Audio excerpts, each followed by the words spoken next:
Bien, bonsoir à tous pour cette dernière vidéo. Je voudrais d'abord remercier tous les journalistes libéraux qui étaient présents ici pour vous rapporter les éléments utiles de ce congrès. Nous avons décidé de vous faire un petit thème rapide sur la cirrhose et ses conséquences et sa prise en charge. Je passe d'abord la parole à Patrick qui nous dit ce qu'il a marqué. Oui, merci Bertrand. Donc, le dosage de l'alpha-fetoprotéine, on le fait pas dans la surveillance. Une étude taïwanaise nous a montré qu'en dosant cette alpha-fetoprotéine, on augmentait de 15% le diagnostic d'hépatocarcinome par rapport à l'échographie semestrielle avec un cut-off de 20 unités. Ben, ça tombe bien parce que parmi nous, la majorité le fait encore, mais pas tout le monde. Karine. Alors moi j'ai sélectionné deux études, une sur la terlipressine ou glipressine, qui est un traitement vasoactif qu'on utilise en première intention dans la rupture de varices œsophagiennes. On savait que quand on l'administrait en intraveineux au pouce-seringue électrique, ça avait moins d'effets secondaires. Là, cette étude montre que dans la rupture de varices œsophagiennes, au pouce-seringue électrique, c'est plus efficace qu'en bolus. Donc, un bolus de 1 mg suivi de 4 mg par 24 heures au pouce-seringue électrique, eh bien, il y a moins de récidives de rupture de varices œsophagiennes. Le deuxième travail, c'est sur l'efficacité des bêta-bloquants en prévention primaire de rupture de varices œsophagiennes. Ils ont mesuré le gradient de pression hépatique à J0, J90.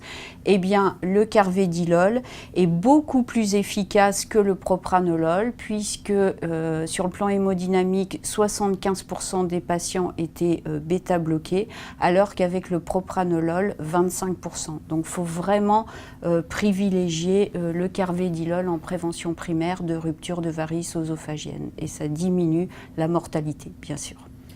2 messages sur 2 molécules en moins d'1 minute. Karine, merci. Pierre.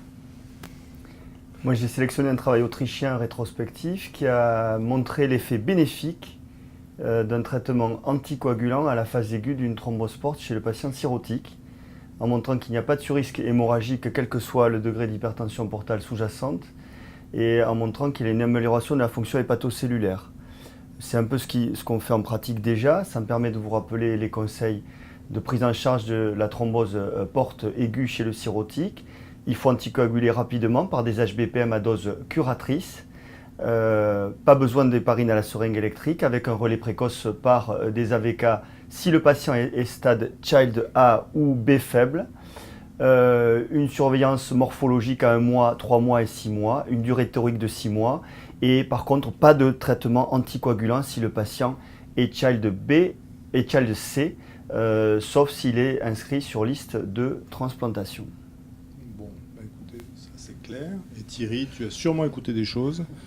Tu es un passionné, toi. Ouais, non, mais peu de choses sur l'encéphalopathie, mais une chose intéressante et très pratique, c'est-à-dire que une étude suivie pendant 24 mois des patients cirrhotiques qui d'un côté avaient un traitement par rifaximine, c'est le Tixtar, qu'ils prenaient matin et soir, et de l'autre côté une bithérapie Tixtar plus lactulose, comme on avait l'habitude de le faire dans le passé. En fait, il n'y a aucune différence sur les troubles cognitifs, sur les troubles émotionnels et le ralentissement lié à l'encéphalopathie hépatique. Donc, finalement, on peut probablement simplifier le traitement en utilisant une monothérapie de Tixtar, donc de rifaximine, ce qui permet de diminuer évidemment les effets indésirables du lactulose. Merci Thierry. J'ai été intéressé par un travail relatant l'augmentation importante d'incidence de l'hypertension porto-pulmonaire, et donc qui me fait rappeler, puisque j'ai réétudié le sujet, qu'il faut s'intéresser à la dyspnée des cirrhotiques en essayant de différencier l'hypertension porto-pulmonaire, dans laquelle les mécanismes sont une vasoconstriction avec une PO2 normale, et dont le traitement est une des vasodilatateurs, du syndrome hépatopulmonaire, qui est lié à une vasodilatation et à des shunts pulmonaires, qui explique une PO2 diminuée, dont le traitement en attendant une éventuelle transplantation, et l'oxygénothérapie.